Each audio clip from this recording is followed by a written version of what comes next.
कि नरेंद्र मोदी की लोकप्रियता बिहार में भी बढ़ रही है, इसलिए ये घट रहे हैं, भारतीय जनता पार्टी बढ़ रही है। तो इनके साथ छोड़ने की तो बड़ी वजह ये थी। जहाँ तक विपक्षी दलों के एका का सवाल है कि वो एकजुट हो पाएंगे कि नहीं हो पाएंगे 2024 के इलेक्शन में, मुझे बहुत दूर की कोड़ी लगती है अर्चना जी, क्योंकि इनकी ईगो बहुत हाई है। और जहाँ तक प्रधानमंत्री पद के उम्मीदवार और चेहरे का सवाल है, तो पहले आप बिहार में अपनी पार्टी को ही संभाल लीजिए। नमस्कार, मैं अर्चना तिवारी आप सभी का स्वागत करती हूं द राजधर्म पर। बिहार में 9 अगस्त को तख्ता पलट हुआ।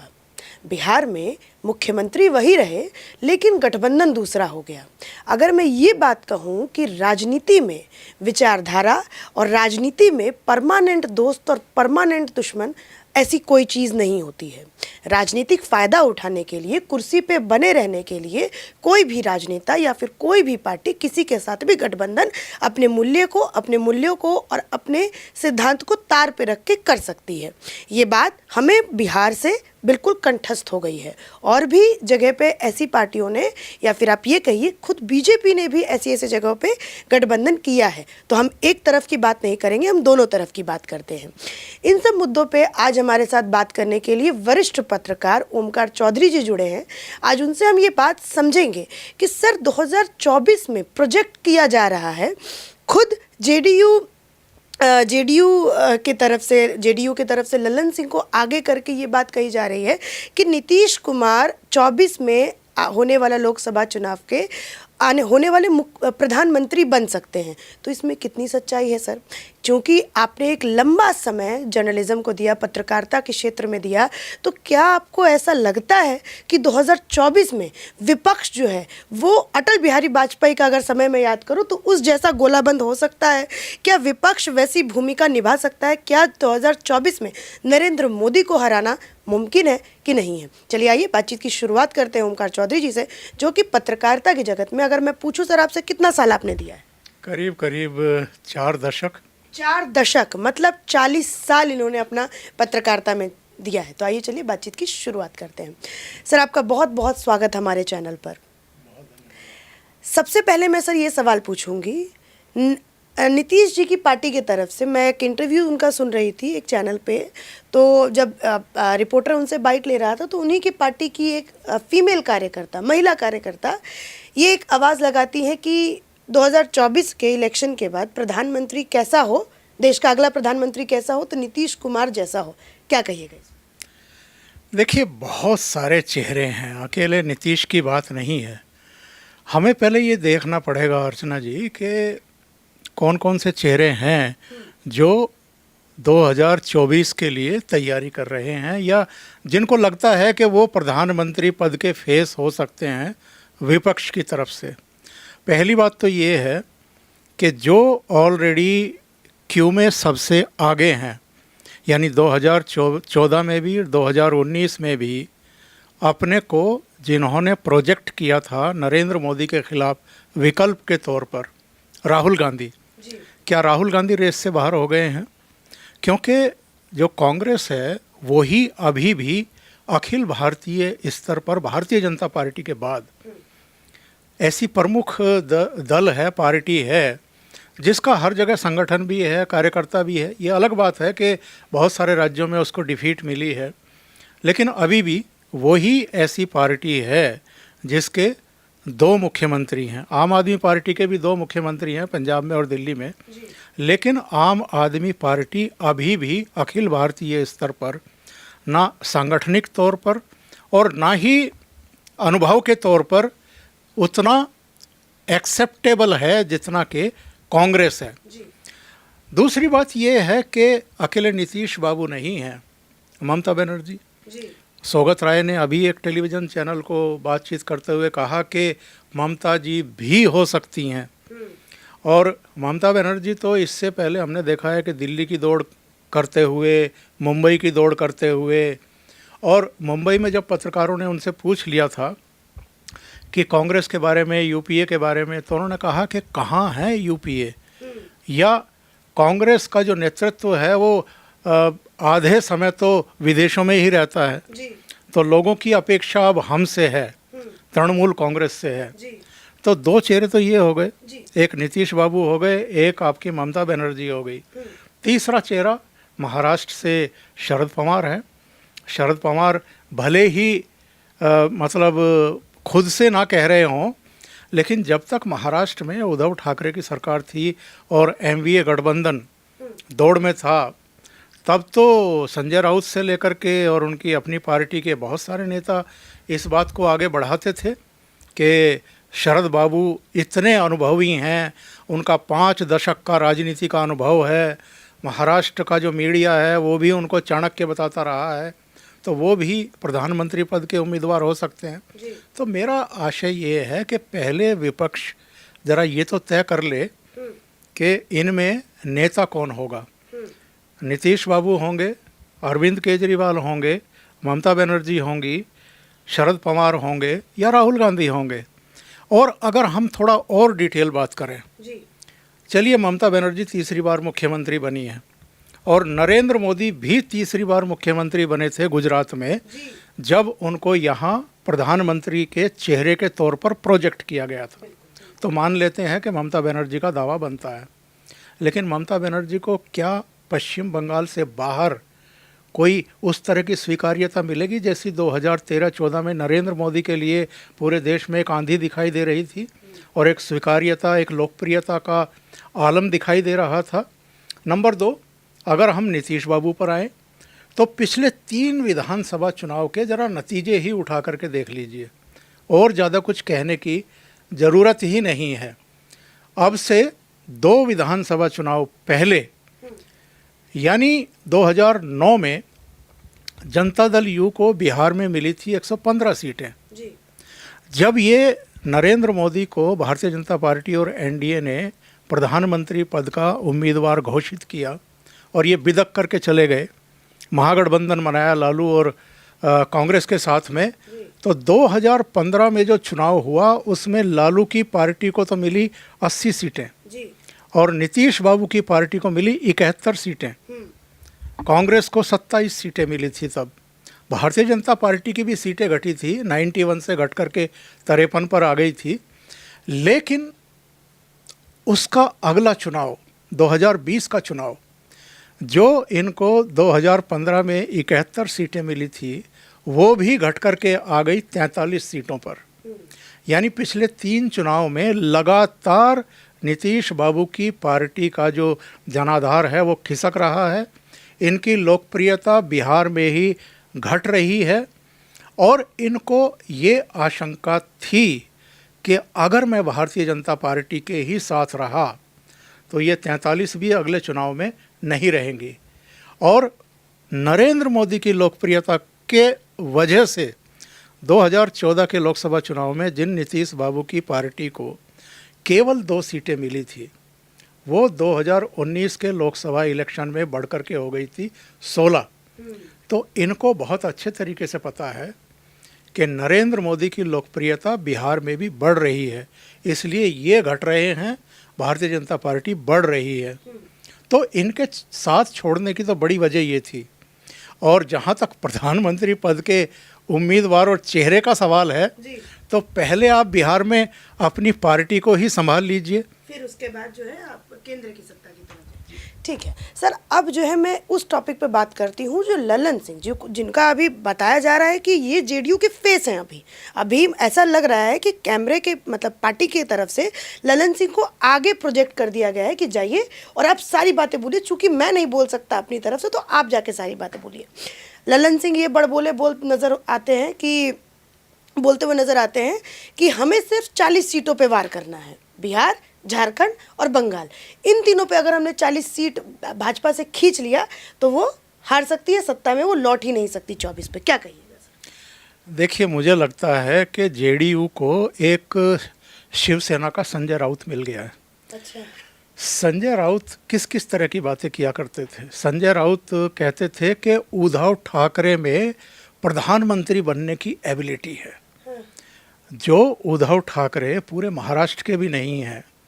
कुछ कुछ पॉकेट में शिवसेना की सीटें आती हैं, और उद्धव ठाकरे की तो छोड़ दीजिए, बाला साहब ठाकरे का कितना सम्मान हुआ करता था महाराष्ट्र में।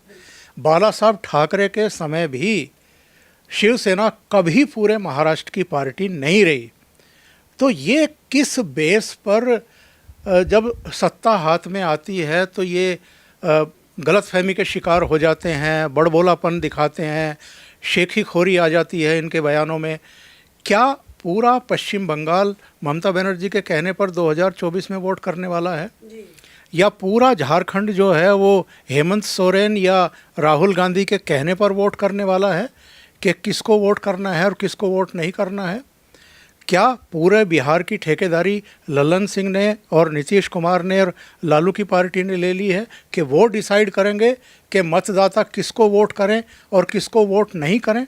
ललन सिंह क्यों भूल रहे हैं कि 2014 में, जिसका मैंने अभी उल्लेख किया था, रिपीट नहीं करना चाहता, जिस जनता दल यू को नरेंद्र मोदी से अलग होने के बाद केवल 2 सीटें मिली थी और 2019 के इलेक्शन में नरेंद्र मोदी के वापस साथ आने पर 16 सीटें मिल गई, उस जनता दल यू को बहुत मतलब क्रांतिकारी समर्थन मिल जाएगा 2024 के इलेक्शन में। ऐसा कौन सा महान कार्य कर दिया है या ऐसी कौन सी आपने लोगों के दिल जीतने की गोटी फिट कर दी है कि बिहार की जनता जो है रातों रात नरेंद्र मोदी से उनका मोहभंग हो जाएगा और आपके साथ वो इकट्ठा आ जाएंगे? ये लोग भूल जाते हैं एक्चुअल में क्या है कि राजनीति में परसेप्शन बहुत बड़ा काम करता है। 2019 अक्टूबर नवंबर में जो काम उद्धव ठाकरे ने सोनिया गांधी और शरद पवार के साथ मिलकर के किया था, भारतीय जनता पार्टी को डिच किया, बल्कि मैं कहूँगा कि महाराष्ट्र की जनता के जनादेश को डिच किया, क्योंकि उन्होंने जनादेश दिया था भारतीय जनता पार्टी और शिवसेना की सरकार बनाने के लिए। उन्होंने उस जनादेश का अपमान किया और वो चले गए एनसीपी और कांग्रेस के साथ और मुख्यमंत्री बन बैठे। 2020 में नीतीश बाबू जीत करके आए थे भारतीय जनता पार्टी के साथ, जनादेश था भारतीय जनता पार्टी और जनता दल के लिए, और इन्होंने भी वही काम किया जो उद्धव ठाकरे ने अक्टूबर 2019 में किया था। इन्होंने भारतीय जनता पार्टी और बिहार की जनता को डिच किया और गठबंधन तोड़ करके चले गए अब लालू प्रसाद यादव और कांग्रेस के साथ और वामपंथियों के साथ में। जनता इसको पसंद नहीं करती है। महाराष्ट्र में जो उपचुनाव हुए हैं उनके नतीजे देख लीजिए। अभी बीएमसी समेत वहाँ 15 महानगर पालिकाओं के चुनाव होने वाले हैं, उसके नतीजे देख लीजिएगा। और शिवसेना अगर टूटी है तो वो इस वजह से टूटी है कि उद्धव ठाकरे ने जो जनादेश था उसका अपमान किया था, उसको धोखा दिया था, आइडियोलॉजी छोड़ी थी। नीतीश कुमार का भी 2024 में या 2025 में जब अगले विधानसभा चुनाव होंगे, ऐसा हस्र हो तो किसी को ताज्जुब नहीं होना चाहिए, क्योंकि जनता इन चीज़ों को कभी पसंद करती नहीं। ठीक है सर, अभी आप जो ये विश्लेषण बता रहे थे इससे मेरे मन में एक बहुत अच्छा सवाल हो, मुझे हल्की सी मुस्कान भी मेरे चेहरे पे आई। मतलब मैं ये पूछना चाहती हूँ कि महाराष्ट्र के शिंदे तो हम लोगों ने देखा, बिहार का कोई शिंदे नज़र आता है क्या आपको सर? किसी नेता में ऐसा शिंदे वाला कैटेगरी नज़र आता है, ऐसी कैपेबिलिटी नज़र आती है कि वो जेडीयू के ही बीच में से तोड़ दे और ख़त्म कर दे, जो आपने अभी कहा? मुझे लगता है कि भारतीय जनता पार्टी को आरसीपी सिंह में शिंदे दिखाई दे रहा हो या ना दिखाई दे रहा हो, पर नीतीश कुमार को सपने में ये ज़रूर दिखाई दिया होगा और इसीलिए रातों रात उन्होंने आरसीपी सिंह को एक विलेन की तरह प्रोजेक्ट कर दिया, क्योंकि वो ये तो मतलब आप देख लीजिए उनकी कुल राजनीति को 2005, 2009, 2014, 2019, 2020, 22 सारी घटनाएं ये इंगित करती हैं कि नीतीश बाबू सुविधा की राजनीति करते हैं। उनको पलटी मारने में समय नहीं लगता, पलटी मारने के लिए उनको कोई बहाना चाहिए। इस बार आरसीपी सिंह एक बहाना बन गए। तो यहाँ उनको दिखाई दे रहा था शिंदे आरसीपी सिंह में, लेकिन क्या आरसीपी सिंह इतने बड़े नेता हैं जितने शिंदे साबित हुए हैं कि उन्होंने 2/3 एमएलए भी तोड़ लिए शिवसेना के, 2/3 एमपी भी तोड़ लिए। क्या आरसीपी सिंह इतने बड़े कद के नेता हैं कि वो जनता दल यू के 43 में से 2/3 तोड़ सकते हैं, या जितने 16 इनके एमपी हैं उनमें से 2/3 तोड़ सकते हैं? तो ये केवल बहाना था। मुझे नहीं लगता कि बिहार में भारतीय जनता पार्टी किसी एकनाथ शिंदे की तलाश में थी भी। ठीक है सर, अब आखिरी सवाल पूछूंगी, चूंकि वीडियो काफ़ी लंबा हो गया तो आखिरी सवाल पूछूंगी। जो मैंने अपने इंट्रो में कहा कि अटल बिहारी वाजपेयी का जो समय था, जिस समय पूरा विपक्ष गोलाबंद हुआ, अटल बिहारी वाजपेयी जी की ये खासियत भी बताई जाती है, अगर उनके विपक्षी दलों से भी पूछे, विपक्षी नेताओं से भी पूछे, कि उनमें एक करिश्मा था कि लोगों को बांध लेते थे, नेतृत्व कर लेते थे। क्या आपको आज के विपक्ष में वैसा करिश्मा, वैसी बातें, वैसी नज़र आता है क्या सर, वैसा कुछ? देखिए, दो तीन बातें हैं वो हमें समझनी पड़ेंगी। एक तो ये है कि अटल जी के समय भारतीय जनता पार्टी को अपने दम पर कभी भी बहुमत हासिल नहीं हुआ था। अटल जी बेशक एक लोकप्रिय नेता थे, बहुत मतलब हर वर्ग में उनकी लोकप्रियता और स्वीकार्यता थी, लेकिन नरेंद्र मोदी और अमित शाह का जो कामकाज करने का तरीका है वो अटल और आडवाणी जैसा नहीं है। उनका एक अलग तरह का रहता रहा। वो अपने सहयोगियों को पूरा सम्मान भी दे करके चलते थे। शायद उनको अपने ऊपर उतना भरोसा नहीं था जितना आज की लीडरशिप को अपने ऊपर भरोसा है जी। और इनके जो सहयोगी रहे हैं, यानी अमित शाह और नरेंद्र मोदी के, वो अनसिक्योरिटी फील करते रहे हैं इन दोनों से और भारतीय जनता पार्टी के आगे बढ़ते हुए स्टेप से। और चाहे पंजाब हो, पंजाब में तो भारतीय जनता पार्टी उतनी बड़ी ताकत नहीं है, तो भी अकाली दल डरा हुआ सहमा हुआ रहता था। चाहे शिवसेना हो, जो बड़े भाई से छोटे भाई की भूमिका में आ गई, या जनता दल यू हो बिहार का, जो पहले भारतीय जनता पार्टी से बड़ी पार्टी हुआ करती थी और अब छोटी पार्टी हो गई है। तो एक इनसिक्योरिटी इनके अंदर रही है, इसलिए ये भागे भी हैं। जहाँ तक विपक्षी दलों के एका का सवाल है कि वो एकजुट हो पाएंगे कि नहीं हो पाएंगे 2024 के इलेक्शन में, मुझे बहुत दूर की कोड़ी लगती है अर्चना जी, क्योंकि इनकी ईगो बहुत हाई है सब नेताओं की। चाहे ममता बनर्जी हों, ममता बनर्जी कांग्रेस से बात तक करने को तैयार नहीं, उन्होंने अपने दम पर राष्ट्रपति चुनाव में इनिशिएट कर लिया, मीटिंग बुला ली, जिस पर शुरू में कुछ दलों ने ऐतराज़ भी किया कि भाई सबसे बड़ी पार्टी इस समय भी राज्यसभा और लोकसभा में कांग्रेस है, उसको इनिशिएट करने देते। लेकिन आपको याद होगा ठीक उसी समय राहुल गांधी और सोनिया गांधी ईडी के दफ्तरों के चक्कर काट रहे थे। तो इस समय बहुत सारी प्रॉब्लम्स हैं, इनकी ईगो बहुत ऊंची है। अरविंद केजरीवाल किसी से बात करने को तैयार नहीं। नीतीश कह रहे हैं कि मैं अब राष्ट्रीय स्तर पर विपक्ष को एकजुट करने की कोशिश करूंगा। यही बात ममता बनर्जी ने भी कही थी, संकेत भी दिए थे। उसका नतीजा क्या हुआ है ये हम और आप देख रहे हैं। अप्रैल 2024 तक बहुत बड़ा वर्ग इस देश में नरेंद्र मोदी को हराता रहेगा और मीडिया उसको हवा देता रहेगा। 2024 में मई में जब रिजल्ट आएंगे तो लगभग वैसे ही रिजल्ट होंगे जैसे 2014 और 2019 में थे। मतलब आप अभी से भाजपा की जीत आप मान चुके हैं कि भाजपा की जीत होने वाली है। इसकी वजह ये है कि नरेंद्र मोदी के खिलाफ 8 साल बाद भी देश में कोई एंटी इनकम्बेंसी फैक्टर दिखाई नहीं दे रहा है, और इनके पक्ष में पब्लिक झुकती हुई दिखाई दे रही हो ऐसा भी नहीं है। ठीक है, सर ने बहुत ही सटीक बातें जो है इस वीडियो में बताई हैं कि आज का विपक्ष की जो हालात है, आज का जो विपक्ष है वो ईगो में जी रहा है, वो कहीं ना कहीं किसी भी स्तर पे कॉम्प्रोमाइज़ करने को तैयार नहीं है। तो ये एक बहुत बड़ी कमी हो सकती है विपक्ष में। और दूसरा जो फैक्टर बताया है कि जो 2024 के इलेक्शन में बहुत महत्वपूर्ण, बहुत ही ज़्यादा इंटरेस्टिंग होगा, वो ये है कि एंटी इनकम्बेंसी जो है भाजपा के प्रति वो अभी तक 8 साल के बाद भी नहीं दिखाई देती है। तो इसी के साथ धन्यवाद।